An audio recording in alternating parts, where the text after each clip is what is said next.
Hello, good morning, good afternoon, good evening, wherever you are on the planet. Welcome to Sustainability in Your Ear.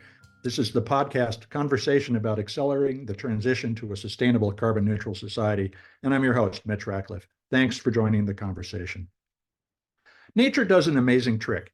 It uses everything. Wherever there's an untapped source of energy, nature facilitates the differentiation of species to evolve a creature, large or small, that will consume that energy. Human industry, unfortunately, went the other way, deciding to dump every leftover or item of waste instead of finding a use for it. And the consequences are a society that is burying itself in its waste and that cannot live within the planet's ability to provide resources each year.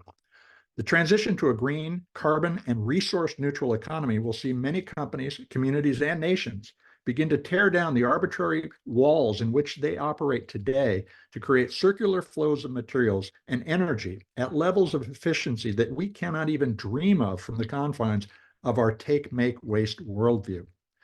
Our guest today, Chance-cutrano, is blending two activities, rice and fish farming, to reduce the emissions associated with rice fields while creating additional income for farmers. Chance is the director of programs at the Resource Renewal Institute in Fairfax, California.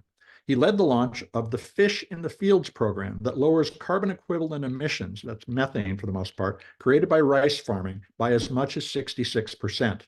Fish in the Fields recently won the 2023 JMK Innovation Prize from the JM Kaplan Institute.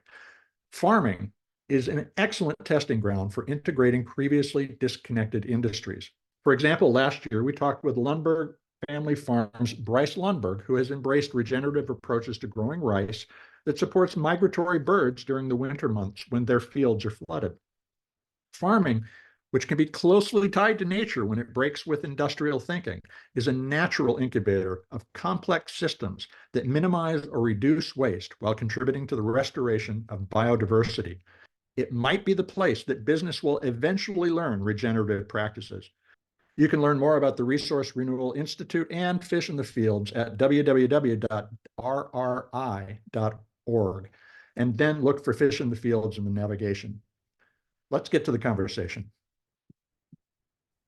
Welcome to the show, Chance. How are you doing today? I'm doing fantastic. Thank you for having me. Glad to have you here. Fish in the Fields, really interesting way of blending a number of different activities in order to create a lot more efficiency and profit. Where did you launch Fish in the Fields, and tell us how it works?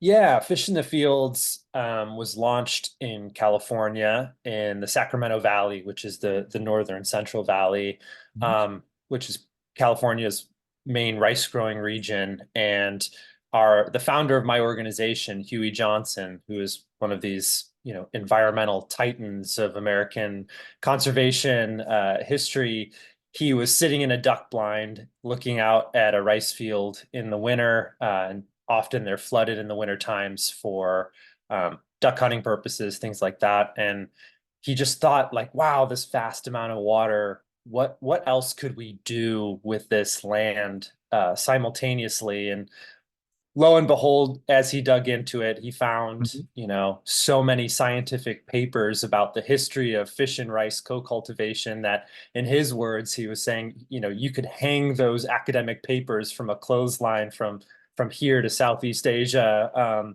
across the Pacific Ocean, because it's such a historic and important agricultural practice around the world, and that information and that indigenous wisdom that we were looking to really inform the work in California and in the United States that we launched.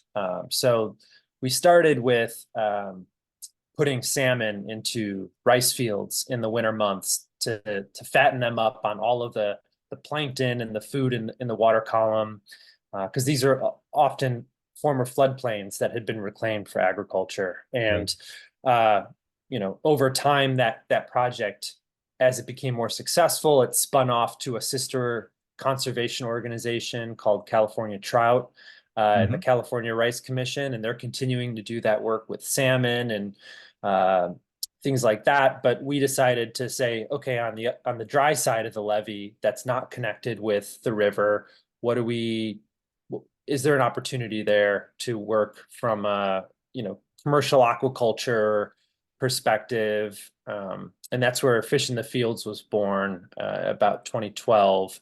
Started to experiment with trout, golden shiners, fathead minnows, other types of small finfish Mhm. that may have been or could be in these former floodplain ecosystems.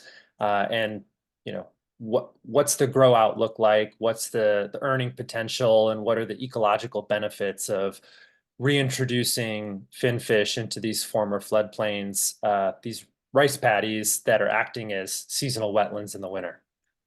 So now you're using minnows, and tell us, the farmer places the minnows, or how does it work? What's Yeah, the process? yeah. So I'll give you like a calendar year process, right? Mhm. So March, April, fields are prepped for to be flooded and then seeded with rice for a 120-day growing season for rice. Mhm. Um, Following that, fields are drained. Rice is harvested September, October, and then fields are basically worked a little bit Mhm. for the next growing season, but also, there are different processes for removing rice straw or, uh, you know, trying to grow a second rice crop called retuning, or even stomping the rice straw into the fields and then reflooding the fields or burning the fields is something Mhm. that still takes place in some parts of the United States and California less and less because of air quality issues. But once the fields are flooded, either intentionally by the farmer to break down the remaining rice stubble or rice straw, um, the or by rain, Mhm. because these clay fields are just holding all of this rain throughout Sure. the wet season. That's when Fish in the Fields comes in. So it's in late October, early November. We, our nonprofit, the Resource Renewal Institute, Mhm. coordinates with rice farmers and fish farmers, and we bring fish to those fields and stock those fields for all the winter months through February into March. The fish are out there getting a free lunch. It's the same water that had been out there already. The fish grow out, in good conditions. They double their size, double their weight, and do a bunch of other exciting things, which we can talk about too. And then the fields are drained, fish are harvested, captured in a channel or a catchment basin towards the drainage at the outflow box in the field, and then the process repeats. So you are managing this, or the farmer manages it? How's that? Yeah, at present, we've been managing the logistics. I think Okay. the off season frequently is a time for a farmer to, you know, plan Have for a the look. next year or go, take a break and enjoy their hard work from the main growing season. And so we've been stepping in. I think as it scales, it's going to require more technical assistance from, the US Department of Agriculture extension agents, or from academics, or from other NGOs, to support farmers, or a B Corp or some sort of entrepreneurial endeavor that fills that gap that we're currently filling. But it's very early stage at present, and we're still, piloting these projects around the country. So the farmer can earn additional income. How does the fish living in the fields change the methane profile of the rice paddy? Yeah. So that's been one of the more groundbreaking pieces of the work. Of course, anybody could throw a fish into a pond or a field and see what happens. I think what we discovered in 2016 is some work from a colleague in Finland, and the colleague's name is Dr. Sean Devlin, and he was looking at these lakes that were emitting a lot of methane emissions, and he had the idea, you know, that there should be organisms in these ecosystems that are making use. Like, Right. nature doesn't make waste. So what are the reasons for all of this methane efflux? And are there, these microbes, which we'll call methanotrophs, which methane eating or methane oxidizing bacteria that convert it into some form of energy. So what they did is they put a curtain down the middle of this lake, and they put fish in the ecosystem. And then the other side of the curtain, there were no fish. The hypothesis being um, these microbes are probably under some form of grazing pressure from plankton in the ecosystem because there are no fish in these lakes. So if we Right. put If the fish in fish these eat the lakes, plankton, exactly, exactly. What I try to tell folks is it's very similar to um, reintroducing wolves into Yellowstone, right? Mhm. Like induces a trophic cascade when you put a new top predator in the ecosystem, and it regulates all of the other systems beneath it. In the case of Yellowstone, you reintroduce wolves. Now the deer have to put their head up and look around more frequently because there are predators in the ecosystem. They're not just grazing all day. As a result, you have less denuded river ecosystems and less denuded fields with all of the foliage that comes back. Healthier rivers. It affects insects. It affects the birds. There's studies that show you could look at the point in time when wolves are reintroduced in Yellowstone by seeing bird population changes in South and Central America. So these are like big biomanipulations. And similarly, when we put fish in the fields, based on that research that Sean had been doing, we started to do that in rice paddies in California, and we were finding similar effects. That when we put the fish into rice paddies in the wintertime, we were having significant impact on methane efflux, and it was, confirming this hypothesis that when you reintroduce finfish into former floodplain ecosystems, they start to regulate everything happening in the water column. They're consuming all the zooplankton in the system, and as a result, it relieves these methane oxidizing bacteria from grazing pressure, and so they can convert all the methane. So we took that to Arkansas, where we have these, incredible partnerships with University of Arkansas and Arkansas State.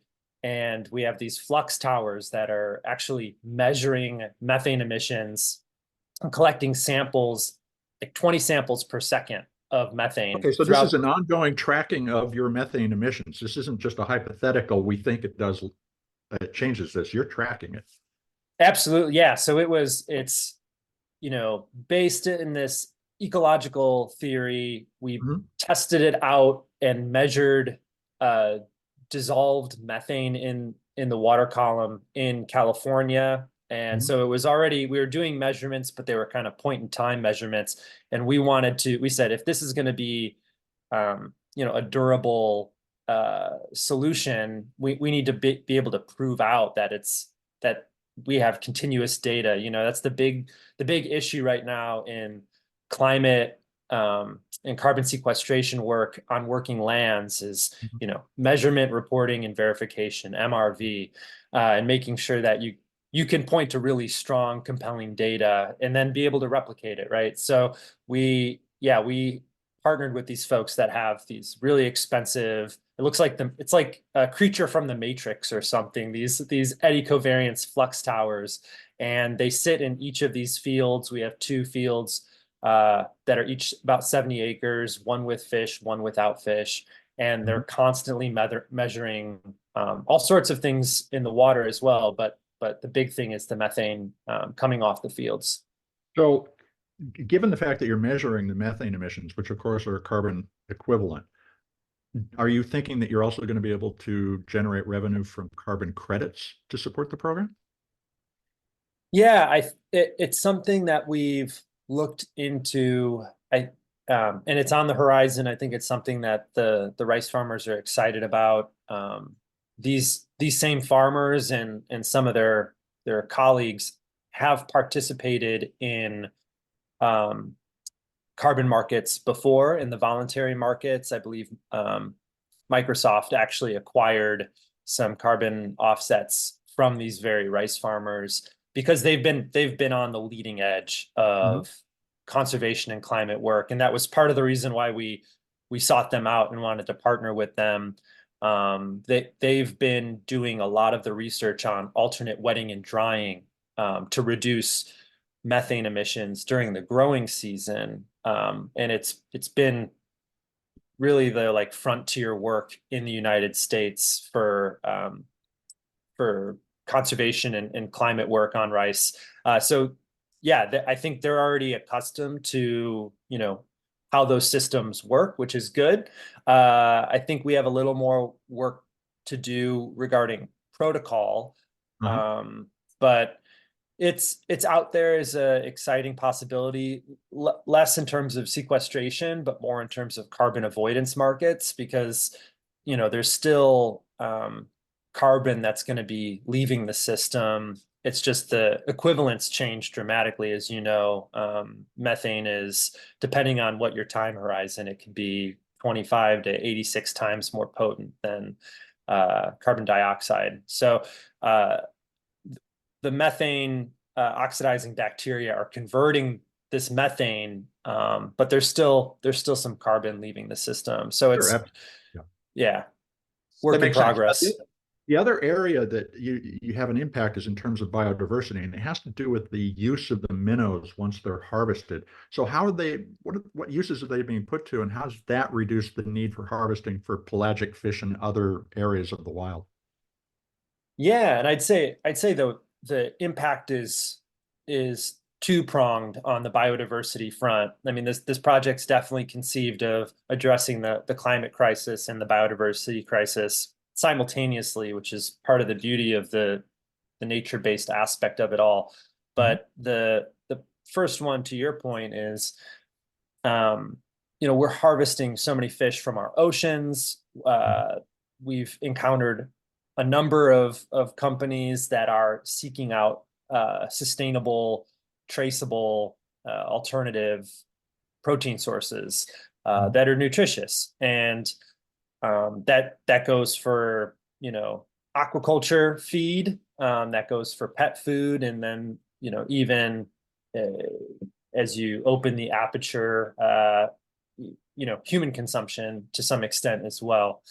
And we've definitely been partnering with pet food companies, as well as sustainable aquaculture company, land-based aquaculture, salmon recirculating aquaculture systems that are looking not to replace their feed with soy or chicken or, you know, something else that then it creates more headaches, but, you know, is there a true sustainable protein source that they can plug in to their fish meal for their land-based aquaculture system? Because salmon and some other species need some fish protein is the argument that some of these companies are making. So we're trying to figure out how we might supplement those diets, and how these fish, you know, as we scale up, are going to be able to serve a couple of different markets, and relieve some of the pressure from ocean harvest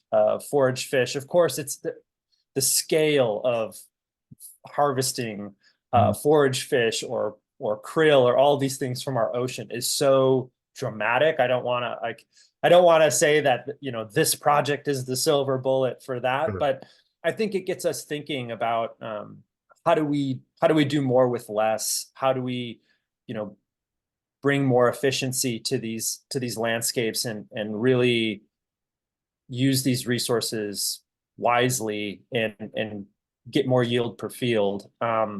So there's that piece of it, which is definitely, you know, there's a restoration aquaculture play because we're using native fish, just like the salmon work that we pioneered in California in rice fields. Then there's the offset of ocean foraged fish or a sustainable protein source for a commercial play. But then there's also the fact that, like, a lot of these fields are at risk of conversion to other crops, especially true in California, where you have, orchardists that are moving their walnut farms or almond farms from the southern Sacramento Valley up to the northern Sacramento Valley, or southern Central Valley to the northern Central Valley, where there's more water, more guaranteed water, as people clamp down on regulations about groundwater. And we're trying to find additional incentives for rice farmers that can stack on top of all the other incentives to ensure that they keep these fields flooded in the winter months for migratory waterfowl and shorebirds. These fields are surrogate wetlands. They're providing food, energy, and habitat for all sorts of species that make up the Pacific Flyway, the Central Flyway, et cetera. That we have 4 flyways in the United States, and they're critical linkages. Migratory bird routes is what a flyway is, just to make sure everybody knows. Yes, absolutely. Yeah. So, in terms of ecosystem services, or, what the benefit to all of us is from those habitats, it's billions and billions of dollars. And we're not going to conserve every rice field, as permanent wetlands. So the idea is, can we embed our agricultural practices within, nature, essentially, and try to make them work for both, We definitely need to dig into that a little bit more, but we need to take a quick commercial break. We're going to be right back with Chance-Cutrano.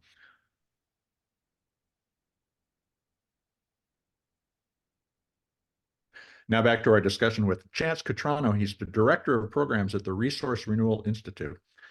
Now, Chance, we're talking about a re-envisioning of our relationship with complex webs of energy flows at the most basic level here. But how did we lose the ancient practices? You mentioned that in Asia, for instance, rice paddies have been used for multiple purposes for millennia. Where did we go wrong?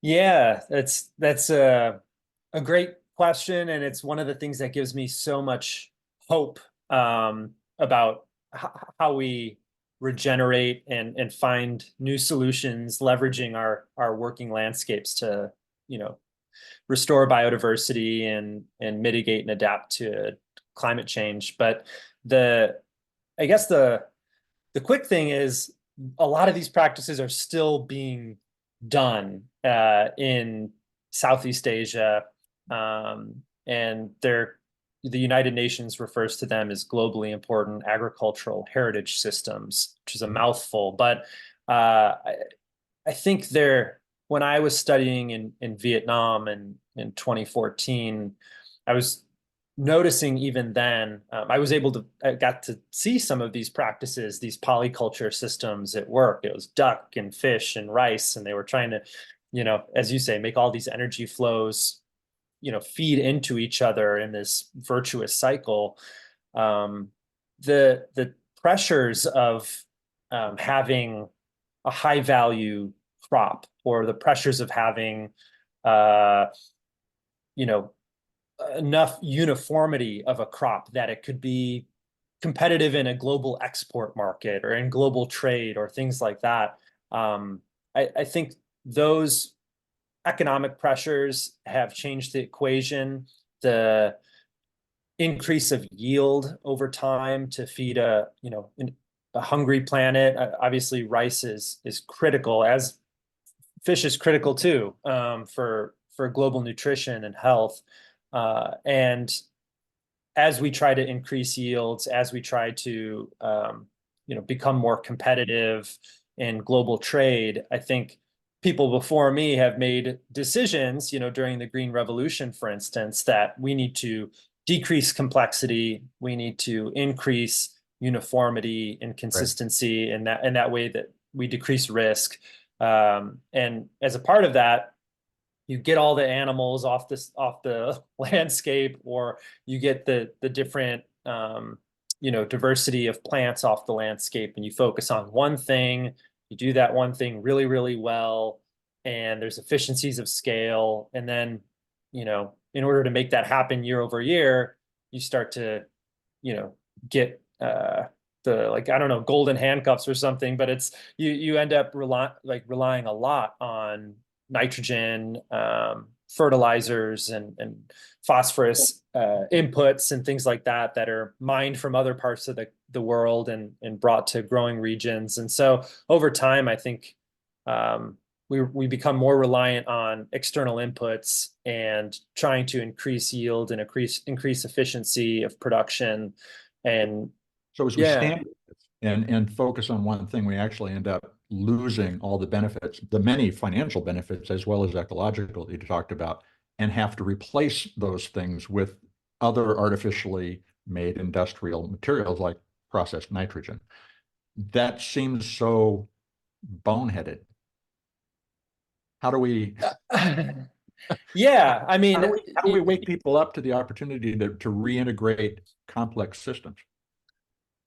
well, I think we're already on that path. I mean, it is unfortunate, as you say, that over the last, I don't know, 150 or 200 years, we've broken all of these systems and tried to figure out, a better path forward. But the amazing thing that I'm experiencing right now with Fish in the Fields, which gives me so much hope, and I think it's just one of the many projects that are proving this out, but the technology that exists today, like these flux towers and the drones that we use and the satellite data that can look at, the large landscape level at habitat fragmentation and methane emissions and water conservation. Like all of these tools can be stitched together to do what I was referring to earlier as MRV, to be able to better measure, better report, and then verify conservation practices on the landscape.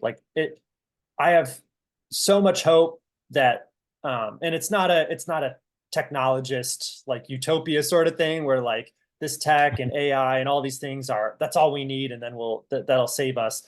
We can get into that in a second, but like, I do have hope that these tools are shedding a light on all of these indigenous practices or these ancient traditions that have been done for thousands of years that knew all along that there were really efficient ways to do things, not efficient in terms of, how many bushels of X can you drive out of this landscape, but efficient in terms of how much food can you derive for humans while also sustaining all of these other fragile and important ecosystems and things that are at play that we can't easily discern.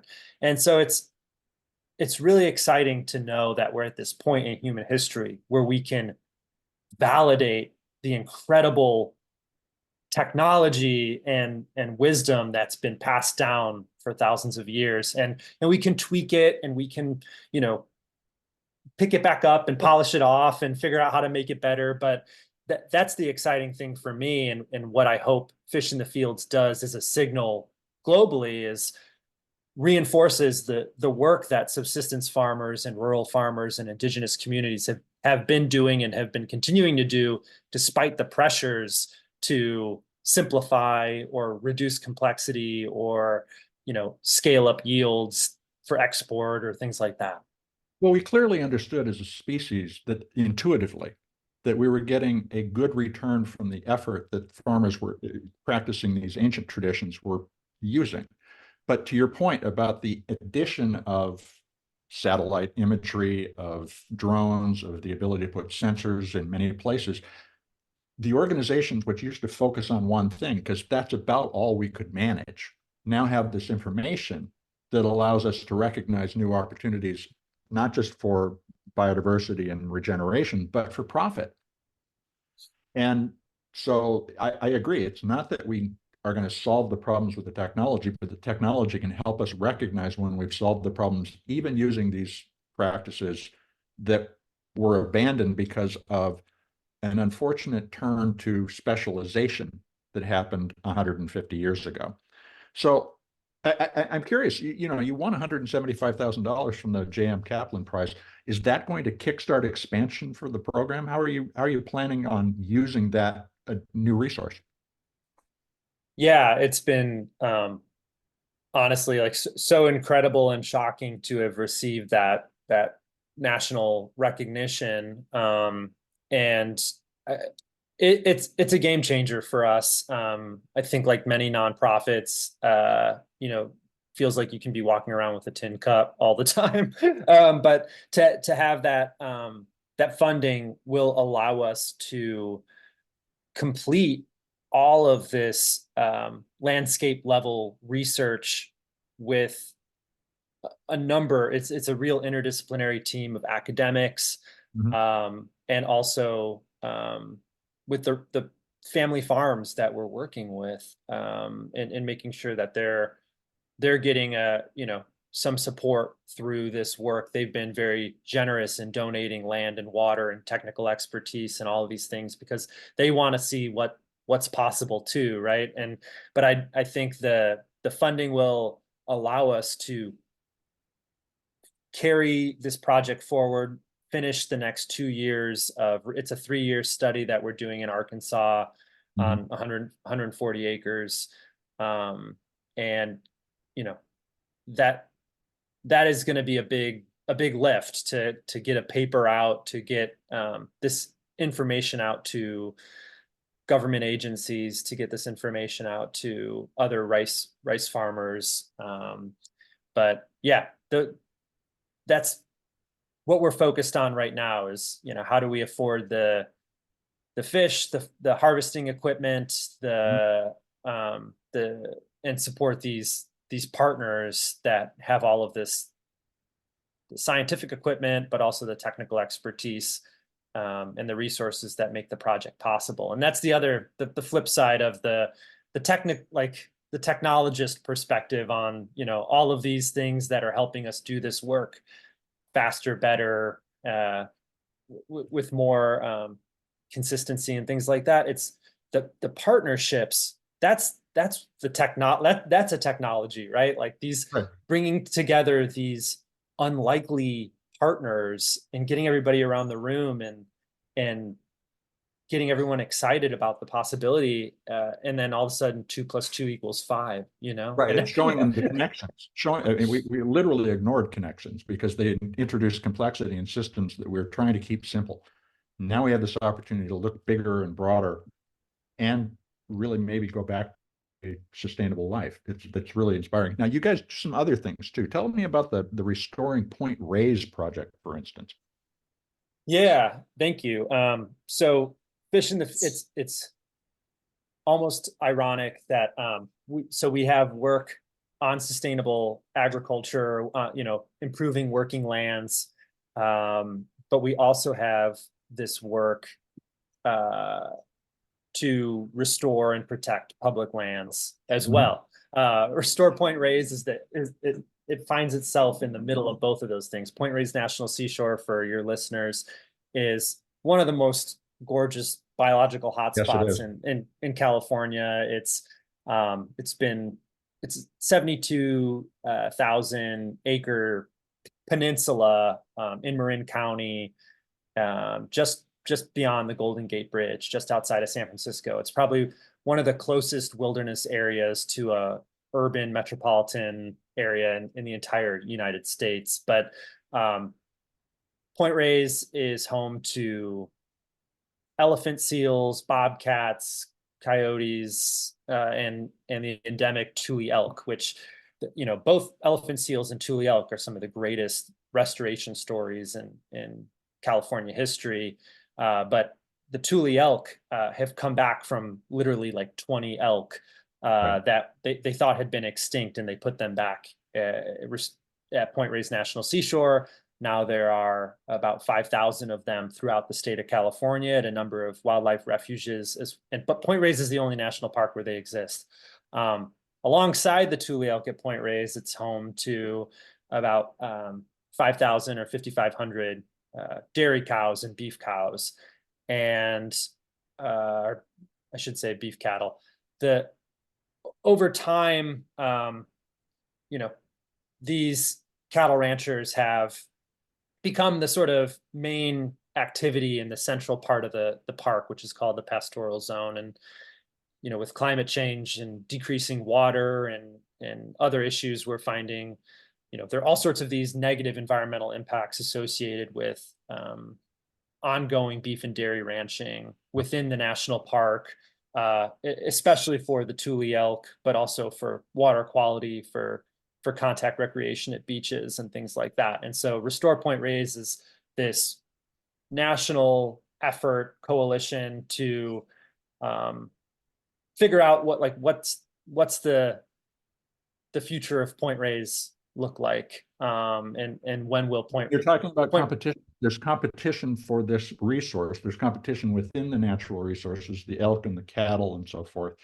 How do you get people to see the benefit of creating a real balance?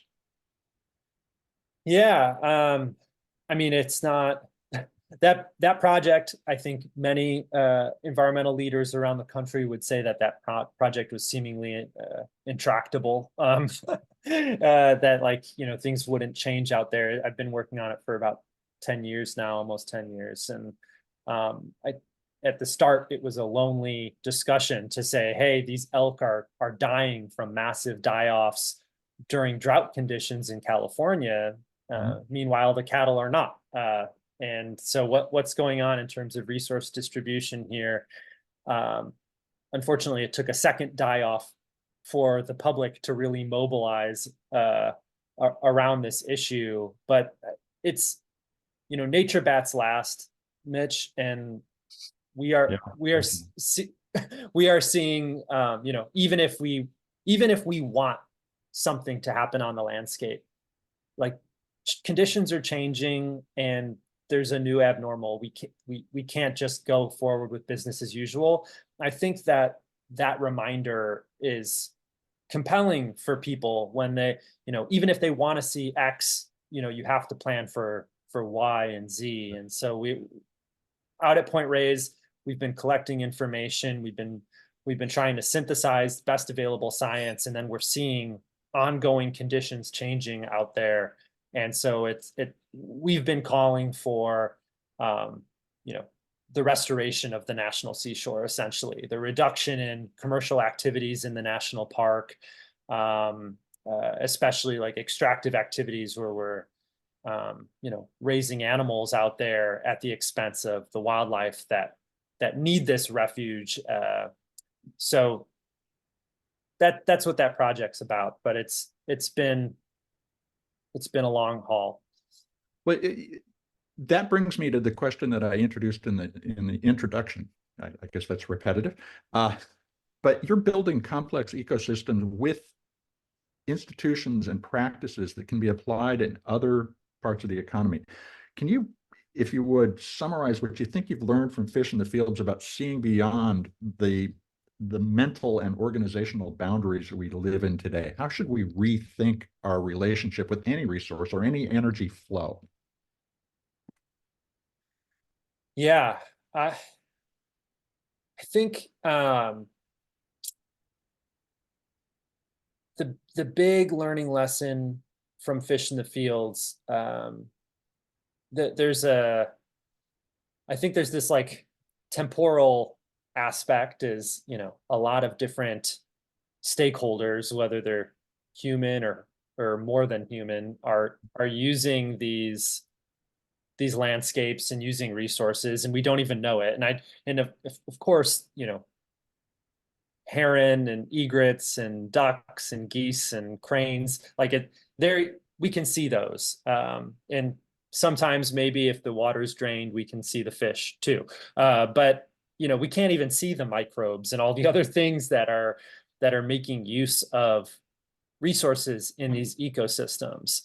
Mm-hmm. And so it's, starting from there and recognizing that there's already an incredible complexity inherent in making any of this stuff work, this miracle of us all being here together right now, all the way to the microbes in our guts, right? I mean, it's crazy how complex things are.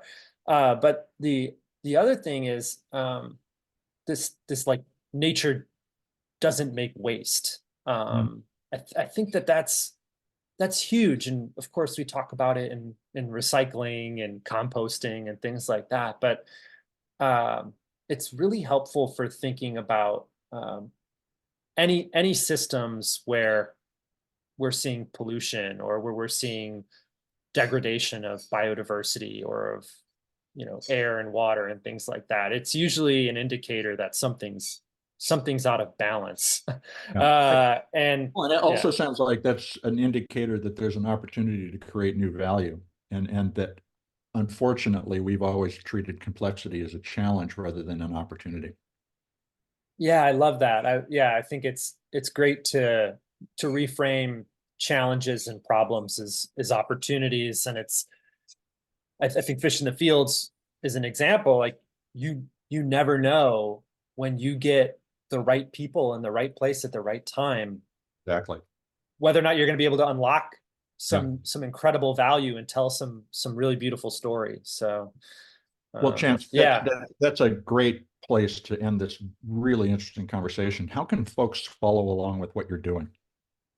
I think honestly the best way is to check us out online at rri.org. And you could subscribe from there to the different projects. We do ocean conservation work, river conservation work, the national park protection, public land stuff, as well as the sustainable ag work in rice and with fish. So yeah, that's probably the best way to plug in. And please just reach out to me, send me an email. We always love having people in for lunch if you're in the Bay Area, or happy to just communicate via email. Great. Well, thank you, Chance, for spending time with us today. That was my conversation with Chance-Cutrano, Yeah, Director thank you of so much, Programs at Mitch. the Appreciate Resource it. Renewal Institute, and that's based in Fairfax, California. You can find out more information and sign up for alerts about the Fish in the Fields program and other projects at www.rri.org. Chance expressed his optimism, which I feel too, that massive changes are underway in the way that we make and use resources, such as the staples that people rely on for sustenance around the world.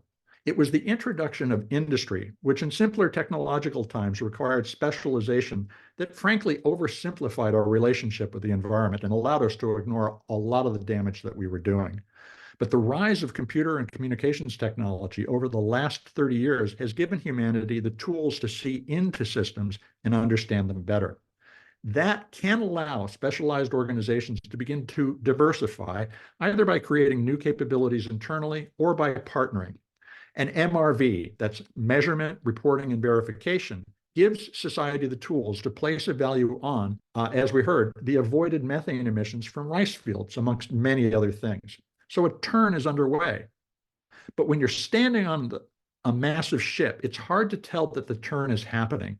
However, you can see that across the economy, companies, governments, and communities are recognizing where energy and resource flows are being choked off, lost, and wasted. And that presents new paths to sustainable and profitable living. So stay tuned for more rice field coverage. I hope you'll take a moment to share this podcast or any of the more than 450 interviews that we've done here on Sustainability in Your Ear. If you take a moment to write a review on your favorite podcast platform, that'll help your neighbors find us. Please let them know that you can find us on Apple Podcasts, Spotify, iHeartRadio, Audible, or any of their favorite podcast providers. Folks, you're the amplifiers that'll help us spread more ideas to create less waste. So thanks for your support. I'm Mitch Ratcliffe. This is Sustainability in Your Ear, and we will be back with another innovator interview soon. In the meantime, folks, take care of yourself, take care of one another, and let's all take care of this beautiful planet of ours. Have a green day.